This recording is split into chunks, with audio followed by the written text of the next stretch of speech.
You have a space that belongs only to you. It's your thoughts, your attitude, your emotions.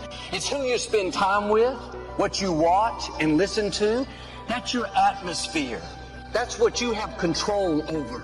And the reason some people live worried, offended, negative is because they let everything in. They listen to the news all day.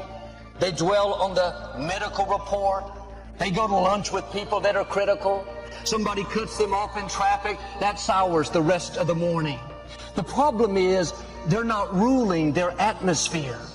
You have to be careful what you allow in. You can't stop everything from coming, but you can stop it from getting down in your spirit. You need to keep your atmosphere full of faith, full of praise, full of hope, full of victory. Anything that tries to poison that atmosphere, it's up to you to say, no thanks, you're not welcome here. Somebody leaves you out at work. They don't invite you to the meeting. The offense will come, saying be angry, be bitter. That's not right. You can let that offense in and live upset, or you can say, sorry offense, you're not welcome here. Sorry bitterness, there's no place for you. I'm going to stay in peace. I'm going to enjoy this day. You don't have control over what people do, but you do have control over your thoughts, your attitude, how you respond. Proverbs says, a person that doesn't rule his spirit is like a city with broken down walls. In Bible days, the walls were what protected the city. If the walls were down, then anyone could get in. The opposition would come and take the city. In the same way, if you don't keep some walls up around your spirit, if you don't rule your atmosphere, put some boundaries, then everything's going to get in. Your child is off course. Instead of trusting that God has him in the palm of his hand, worry will get in. You can't sleep at night. Your business slows down. You lost a client. Instead of knowing that God is your source, that he's going to provide, the stress will come, the anxiety. What am I going to do? Or maybe someone is talking about you, trying to make you look bad. Instead of letting God fight your battles, you let the offense in. You live defensive, trying to prove to them that you're okay, wasting valuable time on something that doesn't matter. You don't need their approval. God has already approved you. Now keep your walls up. Quit allowing all that into your spirit. Your time is too valuable. Your assignment too important to let everything in. Be selective. If it's not positive, hopeful, of a good report, then don't dwell on it. You can't control the whole world, but you can control your atmosphere. And the scripture says that God has made you to be a king, that you are to reign in life. Negative things will come, but you have to remember you're the ruler. You have the authority to decide what you allow in. Am I going to dwell on this offense? Am I going to hang around this person that's pulling me down? Am I going to stay focused on this bad break, live in self-pity? It's up to you. You rule over your kingdom. And we turn on the news these days, and there's so much negative. We hear about how bad the pandemic is, the divisiveness in politics, the unrest in our society. If you allow that division to get in you, the disrespect, the anger, it's going to pollute your thoughts, steal your joy, make you sour. You have to be proactive. What are you watching? What are you listening to? Is it building you up, making you more positive, more hopeful? Or is it tearing you down, stressing you out, making you angry, upset? You don't need that in your atmosphere. Life is hard enough without adding all these negative things that make it more difficult. A man told me how he drove to work every day for an hour listening to talk radio. It was about news and politics. People would get on, argue and debate. He would get so riled up, so upset. By the time he got to work, he was angry, on edge. He said, Joel, I didn't like who I had become. Nobody wanted to be around me. I was so hard to get along with. One day he accidentally came across our Sirius XM station. He started listening. Instead of putting all the negative in, hours a day, that was contaminating him, he started putting in something uplifting. Words of faith, hope, and victory. He said, I'm a different person now. I'm positive. I'm grateful. I look forward to work. I enjoy the people. His co-worker even asked him what happened to him, why he was so much happier and so much more friendly. It was because he got rid of the poison in his atmosphere. I like to watch the news. It's good to stay informed, but you can't listen to the news for hours a day and stay in faith. You can't take that into your spirit and have the energy, the focus, the creativity to be your best. Well, Joel, I wish God would help me to do better. God has done his part. He made you a king. He's given you the authority. You have the power to rule your atmosphere. You can't control all that's around you, but you can control what gets in you. Are your walls up? Are you ruling your spirit? It's important who you're spending time with. Evaluate your friendships. Are they making you better, inspiring you, challenging you to go further? Or are they pulling you down, causing you to compromise, bringing out the worst in you? That's contaminating your atmosphere. You're going to become like the people you hang around. If your friends don't have what you want, if they're not going places, if they don't have a good attitude, they're not faithful, trustworthy, then you need to make a change. Life is short. You don't have time to waste with people that are not adding to your life. And yes, we need to help others come up higher, but you need a few friends that will help you come up higher. And this is one of the main things that holds people back. If you will change who you're spending time with, your life will go to a new level. You shouldn't go to lunch with people at the office that are jealous, talk about the boss, complain about the company. Spirits are transferable. If you hang around jealous people, you're going to become jealous. If you hang around unfaithful people, you're going to become unfaithful. The scripture says, don't sit inactive in the path of the ungodly. That means don't be passive when it comes to people polluting your life. Well, Joel, I've been friends with them for years. If I don't eat lunch with them, they may get their feelings hurt. What if you miss your destiny? What if they keep you from the awesome future that God has in store? Don't sit inactive and let them poison your atmosphere. Your ears are not garbage cans to hear gossip. You weren't created to take in the latest rumors. I can't believe what they did. You have greatness in you. God has called you to leave your mark, to take your family to a new level. Don't waste your valuable time on petty things with small-minded people that are not moving you forward.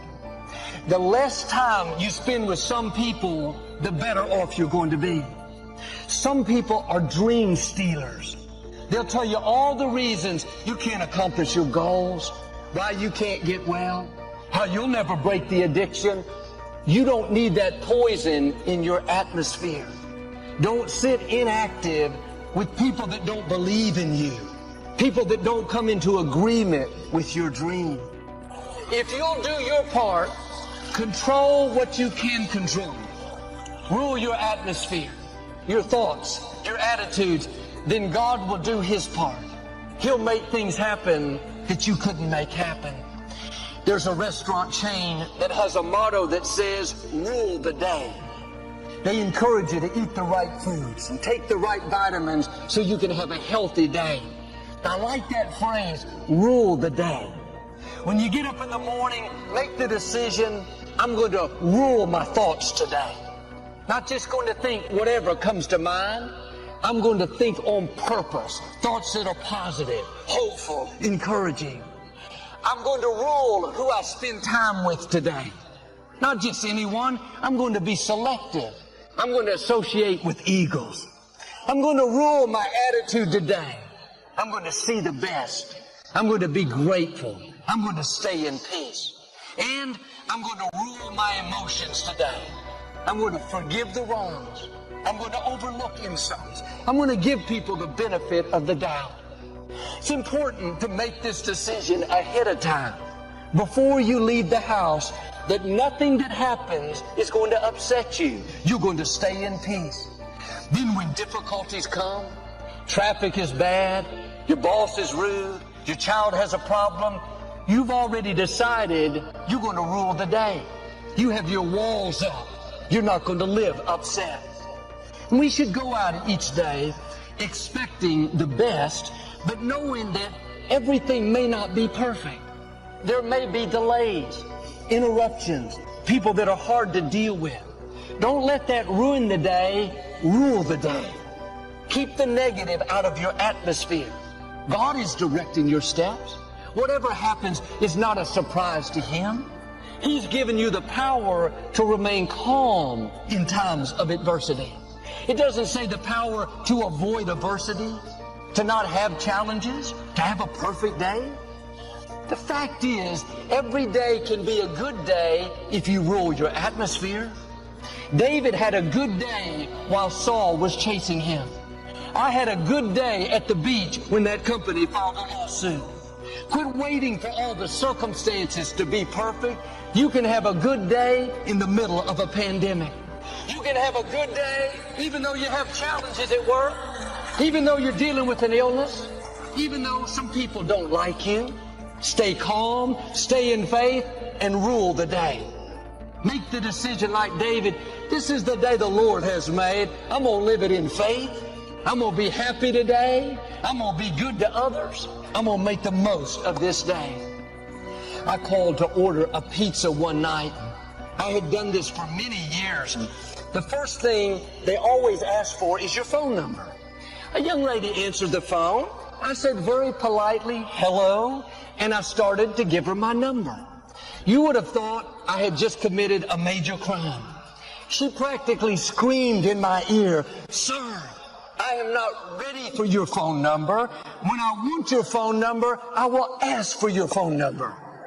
Somehow, at that point, I didn't feel like a pastor. I felt some other things rising up. I had to make a decision. Am I going to rule my atmosphere? Or am I going to let her poison my atmosphere? Am I going to keep my walls up? Or am I going to be offended? People are always trying to bring their atmosphere into your atmosphere. People that are hurting, that have issues, dealing with things, they will try to put their poison on you. They're not bad people, they're just hurting. And the mistake we make too often is we take the bait. We let the offense in. We get upset, do to them what they did to us. But you don't overcome evil with more evil. You overcome evil with good. I thought to myself, I've already made the decision that I'm going to stay in peace today.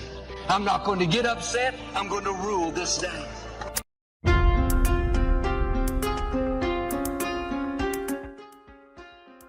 Can you really see through the darkness? You are wandering and you have no idea where to go. You are wandering and you have no one to turn to. Can you see? Can you see through the darkness? Can you feel your purpose? Nothing can stop your purpose. Nothing can stop what's meant for you. Nothing around you can stop what's already yours. Your destiny belongs to you. Do you feel it? Do you understand the purpose behind the darkness? It represents something. It serves a purpose. It's an unknown purpose that many of us never would understand. Can you see through the darkness? You travel down this path. You travel down this path of the unknown, and yet you are afraid. You are afraid because you don't understand it. You are afraid because you feel empty. You are afraid because no one is there to help you. I would like to introduce you to the light, to the dawn, to the beauty, to the understanding, and knowing that this is the joy. This is the joy that you must embrace. This is the moment of happiness, without any despair, without any rejections. We are the revolution if we cease to conform with traditional, programmed, this is how you do it reality. All the great changes of society and changes of anything, the great visionaries, all of them have been ones that have walked out of the program and taking the shit for doing so. Because out of the program is the only way you're going to push on in terms of understanding what life is about, who we are and where we're coming from. The greatest fear in the world is the opinions of others, and the moment you are unafraid of the crowd, you are no longer a sheep. You become a lion, and a great roar rises from your heart. The roar of freedom, of being you and not someone else's version of you. Come out of the masses, stand alone like a lion and live your truth according to your own light, not someone else's version of it. Expressing our uniqueness is a revolution that will change everything, because the program depends on that not happening. It is better to live one day as a lion than 100 years as a sheep. What's the point? Doing what is right, no matter what you are told, is the spirit of change. Because if you don't do that, you're just operating within the circle and nothing changes. You have to step out of the circle and do what you believe to be right rather than what you are told to do, to break out of the program, out of the circle, and thus move society forward. Oh, it's so simple, expressing our uniqueness. Do not go where the path may lead. Go instead where there is no path and leave a trail. That's how you change the world. That's how you change the world. It's the only way. Jump! And you find you can fly. Doesn't mean there ain't challenges, but my God, you find your life changes and it becomes the adventure and not the chore. Let's roll, man. This is starting to get painful. This is uncomfortable. So you sit down. You have to figure out ways, and everybody's different. That's how the book kind of talks about, like, we all have these things about, 5 steps to this and 4 steps to this. It's a lot more than that. That's all bullshit. It's a practice that you have to, it's a habit. So if you know that at 40%, I'm feeling pain. At 40%, I'm feeling pain. That's where the 40% rule kicks in. Now it starts. Okay, I'm feeling pain. My mind's saying all this to me. It's saying, get out of here, run, flee. The fight or flight kicks in. Okay, we're done. We're not good enough. It starts telling you all these things. You start to believe it because the mind controls all. This is the time where you have to gain control back of your mind. It's okay. Let me see if I can go 45%. And once you start giving yourself more and more hope and start realizing, okay, the mind starts to be, okay, what are you doing? We're supposed to be going right and you're going left. You start then controlling your mind. Start finding more in yourself. And then it goes from 40% to a lot further than that. But that's the start of it though. Get to the spot where your mind is saying stop. Wherever that is, you gotta get there first. And then that's when that starts to work for you. You got to control yourself in that moment. Your brain likes to gravitate towards what it's most familiar with. The brain loves familiar things, okay? So the more you think about something, the more you place yourself on that beach, in that house, with that amount of money, with that body, the more repetitive it is that you place yourself in those things, those places, and those situations. The more your brain becomes familiar with it, the more it gravitates towards it. You can't think about it once. It's the repetition over and over again. Your brain begins to think, oh, I belong here. We belong here. You actually eventually convince yourself literally that you belong in your dreams by the repetitive and specific thinking and visions of them over and over again. One thing to be conscious of is the RAS doesn't reveal to you necessarily what you need necessarily, because what you need has always been there. What it does is it opens you up to seeing, hearing, feeling, tasting the things that you need in order to attract them into your life. The last part of the steps that I want to share with you is that you've got to control the beginning and the end of your day with your thinking. And so one of the first things you need to do when you wake up, after you do your stretching, your prayer, your meditation, whatever it is is to take a 5-minute window and control your thinking, whether you after your meditation, your prayer, whatever it is, but you take a 5-minute window and you visually see your goals and dreams. Picture them as videos in your mind. Picture them as you possessing them and see them written down on a sheet of paper. This will begin to control your mind for the day. And then at the very end of the day, what I do, one of the last things I do after my prayer, when I'm laying in bed at night, is I read through my goals and my dreams, I picture them, and I allow my RAS, or my subconscious mind, to go to work on them. When I get my sleep, it's going to work on revealing to me, it's playing back the video, believe it or not, of my day in my mind, and it is revealing to me the things that I may have missed in that day that could bring those things into my reality, and it helps me wake up ready to get them as well. So if you'll do that, where you wake up, you go to bed, and when you check your phone, you are going to alter those 9% of your thoughts. These are 3 key steps on changing the way you think. And we know if we can change the way we think, we change the 9% of our thoughts, we change what we obsess about, we begin to possess them. That thought opens up a new space that didn't exist before, just like that chair you're sitting in, and we'll begin to create those things in our lives. Use these 3 steps to change your thinking, and I know if we stack that up over a day, a week, a month, 3 or 4 years, and a decade, the direction of your life is completely different. You see yourself living like this. You know what you should do?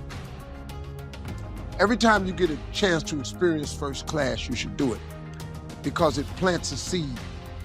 It's like the next time you buy an airplane ticket, just ask for an upgrade. Pay a little extra money to fly first class. What it does is it conditions your mind. Once you get in first class and you see how wide the seats are, and you find out why they shut that curtain, see, because they shut that curtain because they can't let you see what's going on up there. They passing out hot nuts, everybody get a washcloth, they got a menu, you get to decide what you want, all the drinks is free. Once you sit in first class one time, the next time you get on a plane, it's very difficult to walk past them seats.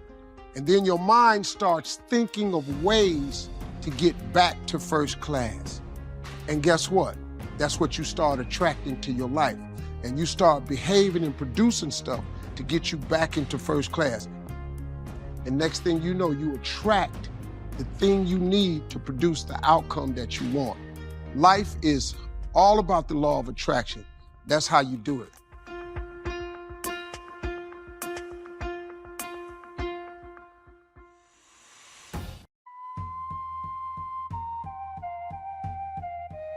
People are teaching self-esteem these days, but they don't connect it to disciplines. The least lack of discipline, and it starts to erode our psyche. So the days you don't feel like getting up, just think about them. Somebody tell me in this room, when you think about your siblings, when you think about mom and dad and grandma, when you think about your uncle and aunts, when you think about those coaches, those people who've been there for you, just raise your hand if you said, E.T., sleep is better than that. Make sure that as an inspiring actor, that it is your gift to act, not your passion. You gotta be careful about pursuing your passion, young people. Keep it moving, be productive, be powerful, and from the bottom of my heart conduct. Your business. This is it. Your journey can be seen millions and millions of miles away in everything that you think. Therefore, you shall be greater than your fears. Be stronger than your doubts, because your mind is very powerful. Stop being sorry and start doing better. Better within you, better than anyone has ever seen, better than your mistakes, better than your failures, better than those that doubted you. Lift yourself up, stop with the excuses, stop doing things that you know that is not right doing. One of the greatest temptations is to just ease up a little bit, right? The slightest lack of doing your best starts to erode the psyche. Instead of doing your best, doing just a little less than your best. Sure enough, you say, well, it's just going to affect my sales. No, it's going to affect your consciousness. It's going to affect your philosophy. Now you've begun in the slightest way to affect your own philosophy. Here's the problem with the least neglect. Neglect starts as an infection. And if you don't take care of it, it becomes a disease. One neglect leads to another. The worst of all, when neglect starts, it diminishes our self-worth, our self-confidence, our self-value. Many of you are denied your dream and your goal because you have a consistency versus an intensity problem. Consistency is when you do something. Intensity is how you do something. You say, well, how can I get back my self-respect? I'm telling you, you don't have to go to 29 classes. All you have to do is start the smallest discipline that now corresponds to your own philosophy, like I should, and I could, and I will. No longer will I let neglect stack up on me so that I will have the sorry scenario 6 years from now, giving some excuse instead of celebrating my progress. That's the key to discipline. Okay? Let's get kids involved in the least of discipline. One more, and then one more, and then another one, and then another one, and then some more. And the first thing you know, you're starting to weave the tapestry of a disciplined life into which you can pour more wisdom and more attitude and more strong feeling, more faith and more courage. Now you've got something, a vessel in which to put it. And now the equities start to flow. And the early return, I'm telling you, if you'll start this process, the early return will have you so excited, you'll commit yourself to this strategy for the rest of your life. And that's why many of you, no matter what you do, no matter how much you do it, no matter who you're looking at, no matter what you read, you gonna be denied because you think that just being consistent at something is gonna let you win. And just that earns you a right to win. That I'm being denied that corner office. I'm being denied that car. I'm being denied this quality of life. I'm being denied that opportunity, this scholarship. I keep getting cut off the team. You know, if I just stay, if I just keep practicing, I just stay around this team, sooner or later I'll make it. No, you won't. No, you won't. Because consistency does not guarantee you the win. Many of you, as bad as you don't want to accept this, you're never going to win. Because you're not intense enough. And until you get intense to the point that nothing will get in your way, that you will not get in your way, you'll never win. All the things that will make you better depends on how you think, how you feel, what you do. How you perceive there are going to be times that you're going to want to give up, but you'll have the permission to do so. You must carry on the good fight. What great is in you if you don't believe of your greatness that you possessed inside? What good is your greatness if you don't stand on it? How can you hold on to who you really are? Inside the water may be a little rough. The tide could be coming in, but you got to keep on fighting. You got to keep on. Just raise your hand and tell me, anybody in the room, sleep is better than them, Eve. No one's going to do anything for you. Couple rules of being a real leader. You need to take responsibility for your own life. Bringing energy to your team. Leading in recruiting. Leading in leadership. Leading in growth. Nobody owes you anything, but you owe other people everything. How bad do you want? You want it as bad as breathing? You want it as bad as anything you ever wanted in your life? And if you calibrate it at the highest enough levels, what I found is the people that are the hungriest, they find a way. When you know why you want something, when it's desperation, is something that most people avoid. They think desperation is a weakness. You should pursue your gift. The Bible says your gift will make room for you and put you in the presence of great men. It says nothing about your passion. A lot of people pursue their passion and they forget about their God-given gift. Your greatest chance for success lies in pursuing the gift. So make sure you're not pursuing a passion. I'm passionate about golf. I love golf. I can't play golf. I love being outside. I love the carts. I love the grass. I love the challenge. I'm not a good golfer. I'm passionate about it. Got the clubs, the clothes, golf simulator, putting green in my backyard. I got sand trap in my backyard. Still can't get out the damn sand. Swimming this path that you are taking right now, this emptiness that you are feeling, right now it is only a temporary magic, temporary thing that is going on inside of you. Right now it's only temporary. But it is necessary that you struggle, it is necessary that you feel alone, it is necessary that you have to continue to go forward. This is not the time to quit, this is not the time to give up. Even when you think you're weak, you have a way to be strong. Yes, darkness is upon you, but there will come a time. The sun will shine dawn. Is coming, the sun is going to rise, and you will see the light within you. And I'm here to tell you, desperation is one of the most powerful emotions you could possibly possess, because when you're desperate, you find reserves and reservoirs of ideas, talents, when you find yourself in a desperate situation. So ironically, the one thing most people avoid in their life, hunger, which is caused by being desperate. When you're starving, you become desperate. Think of somebody who's starving on the street. How resourceful would you get if your children were literally starving and you had to feed them, right? So the number one thing we need more than anything to win is hunger, which comes from a state of desperation. Yet we're constantly trying to comfort ourselves in the real world to avoid the state of being desperate. I knew someone was better than me. There's more talented people than me, probably more talented than you. But like my dad said, the best ability is availability. You might outwork me for 30 days or 60 days or 90 days, but you ain't gonna beat me over a year. I can get out, but I can't put the ball where I want it. So you got to make sure that you're gifted at it to pursue it. That's first. I can't tell you how many people are in Los Angeles, California, working at restaurants and Best Buys with their headshots. And every time you walk in there, Mr. Harvey, can you take my headshots? I said, what do you do? I'm an actress. What have you acted in? Nothing.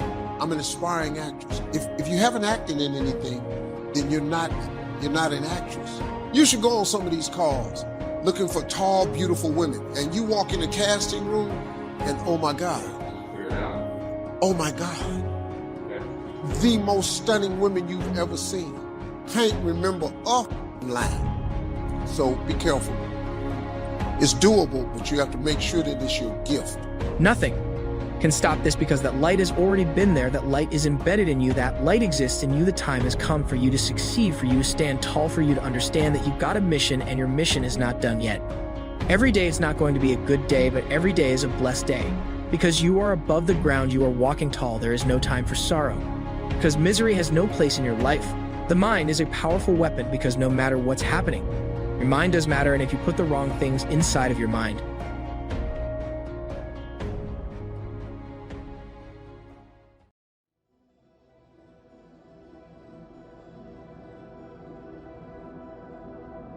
you don't have to be great to get started, but you have to get started to be great.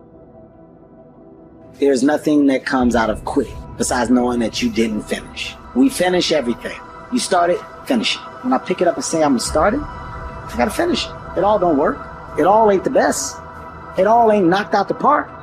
But I walk away saying I finished it. I did it. What knowledge that you have in this economy, part of what we need, that people are willing to pay you for that. Next is talent. What talent? My talent is talking. To me, my definition of success is doing what you love to do and find somebody to pay you to do it. So I find people to pay me to talk. I make more in 1 hour than 90% of the American public earn working for a whole year doing what I love to do. That I've developed my talent. You want to master your talent. Find out what it is that you love to do. I love to talk.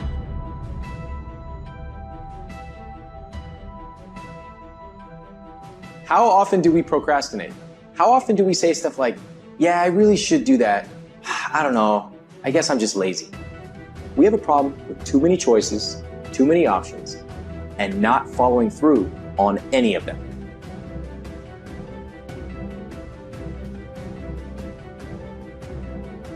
So what do you love to do? And then explore ways in which you can earn a living doing that. Cooking, writing, painting, working with numbers, working with people.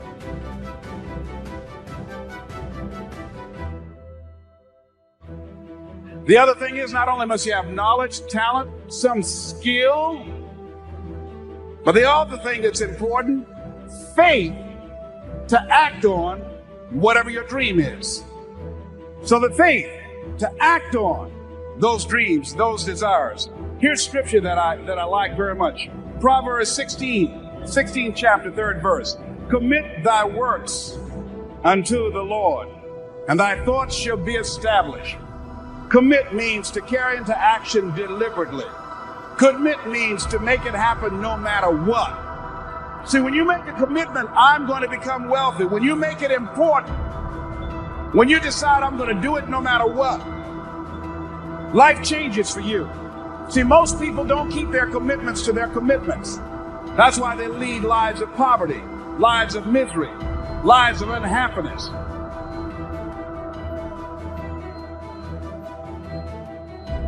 And with the joy and results of our efforts, we continue to apply, to learn, to observe, to fuel our ambition with the positive reinforcement of continued progress. Pretty soon, we'll find that we're swept into a spiral of achievement, a vertical rise to success. But for this whole process to work for us, we must first master the art of discipline, self-discipline, consistent self-discipline. What's at the core of achieving the good life? The major key to the good life. The major key is not in learning how to set goals. It is not in learning how to better manage your time. It is not in mastering the attributes of leadership. Every day in 1,000 different ways, we are trying to improve ourselves by learning how to do things. We spend a lifetime gathering knowledge in classrooms, in textbooks, in experiences. Now, if knowledge is power, if knowledge is the forerunner to success, then why do we fall short of our objectives? Why, in spite of all our knowledge and in spite of our collective experiences, do we find ourselves aimlessly wandering, settling for a life of existence rather than a life of substance? While there may be many answers to this question, the fundamental answer is the absence of discipline. Applying all that we know. That's the key word, discipline. Self-discipline. We might add one more word here, consistent. Consistent self-discipline. Better than knowledge is applied knowledge. And once we've applied our knowledge, we must study the results of that process. Apply our knowledge, study the results. Refine our approach. Finally, by trying and observing and refining and trying again, our knowledge will inevitably produce worthy results, admirable results. Life is not fair, and that is the reality. Disease and accidents don't care if their victim is a good person. They have no reason, no justification, and no mercy. And you cannot stop it. So, what do you do? Life's not easy. It is not. Don't try to make it that way. Life's not fair. It never was. It isn't now, and it won't ever be. People always ask me like there's some magical response.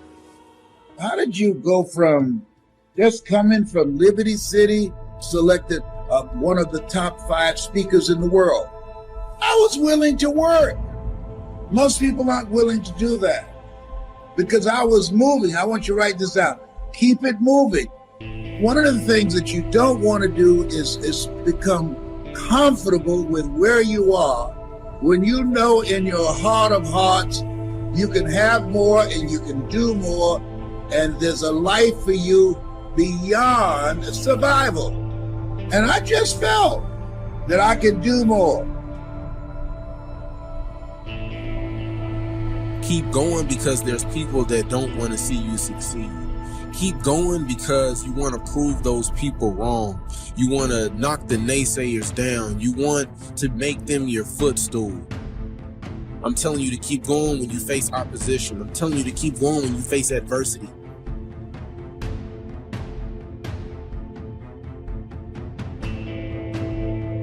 Socrates said the uncommitted life isn't worth living.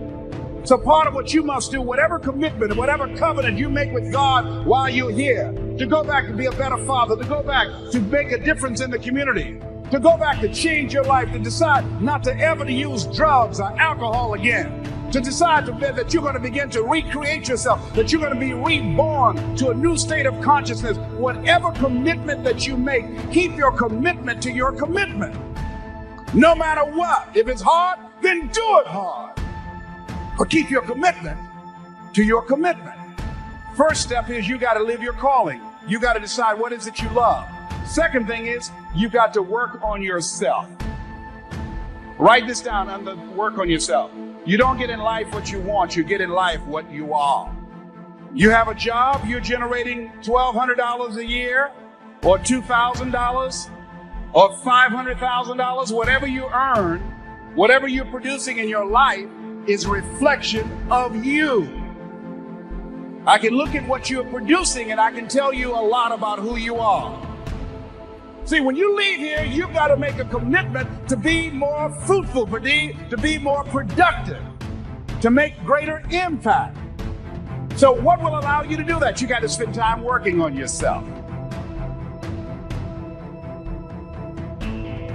You have to make that decision for yourself. You have to decide, I'm going to pursue that path, which is going to be really, really hard and difficult and take many, many years and be a great sacrifice, or am I going to pursue being a great employee? Now, if you want to be a great employee, you've got to remember something. You're hired to to help someone else achieve their goals, which is cool. There's nothing wrong with it.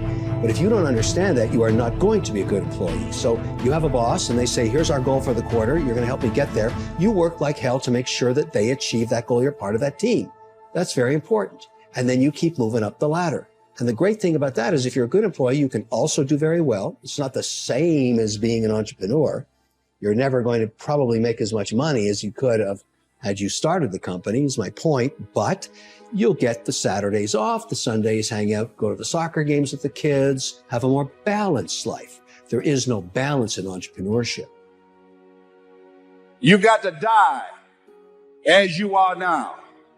You've got to be willing to give up who you are now for what you can become. Certain things will no longer fit into your life. There's no place for it. In order to do something you've never done, you've got to be someone you've never been. So you've got to spend serious time reading, writing your goals down, reading scripture, anchoring yourself spiritually to handle the storms of life, because they're going to come. So every day you have to sell yourself and get out of your mind those old thoughts, that old belief system. Every day you've got to sell yourself on that it's possible. But you got to put a new mind in you. You got to get out of your mind. You got to begin to restructure your thinking.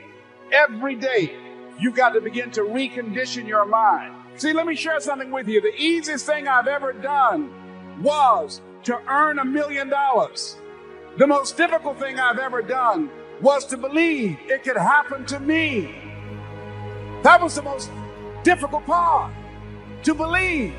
Given the fact that I was born in an abandoned building on a floor, being labeled educable, mentally retarded, not having any college training, I used to feel all my life that people who had college degrees were more intelligent than me.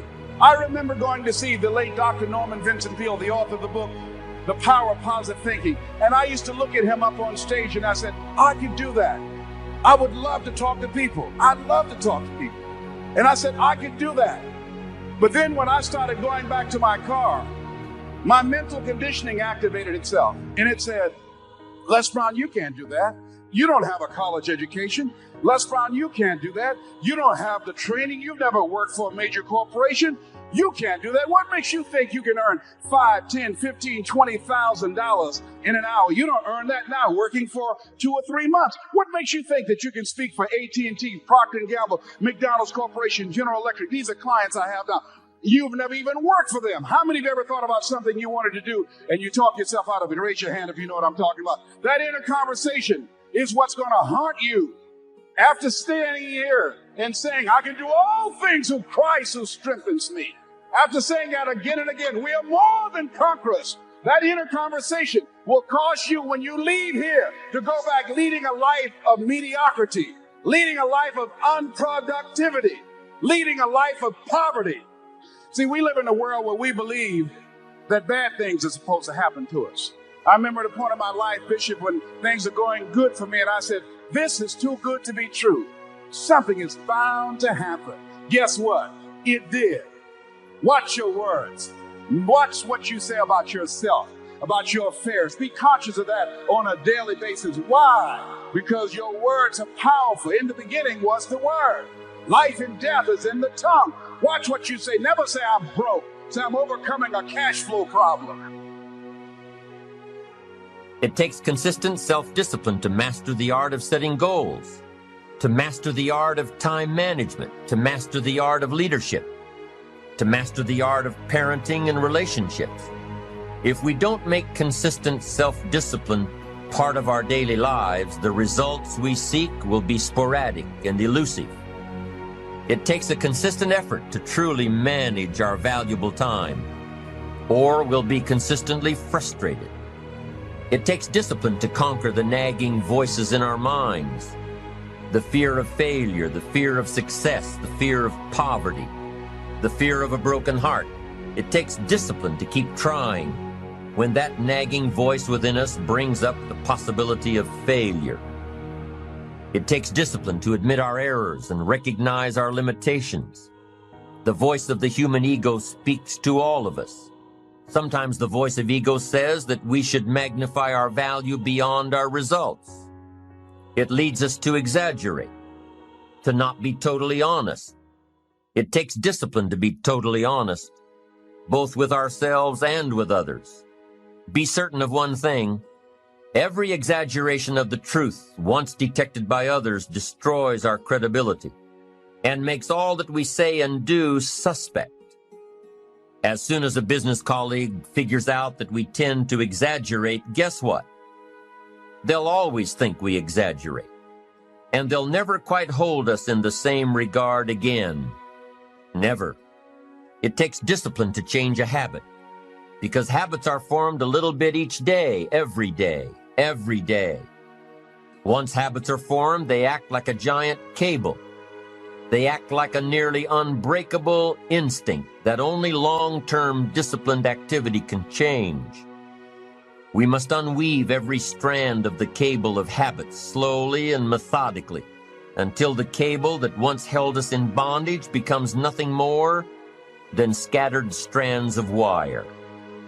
It takes the consistent application of a new discipline, a more desirable one, to overcome one which is less desirable.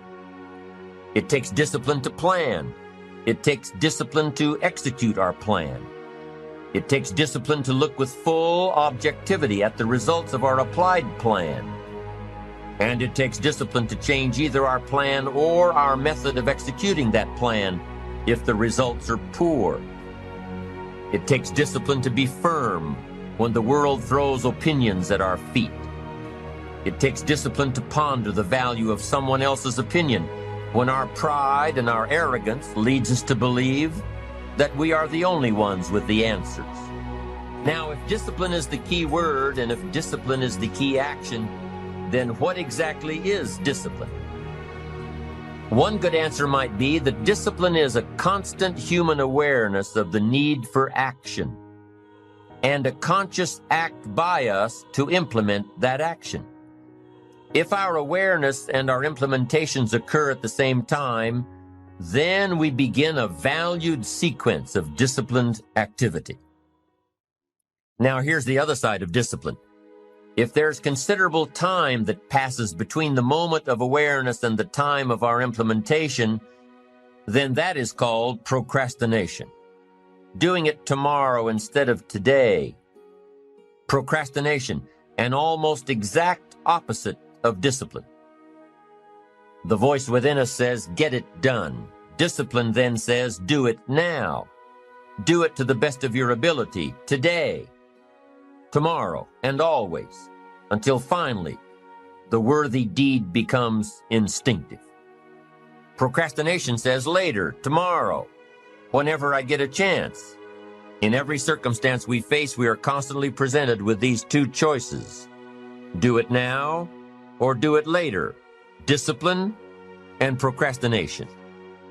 A choice between a disciplined existence bearing the fruit of achievement and contentment, or procrastination, the easy life for which the future will bear no fruit, only the bare branches of mediocrity.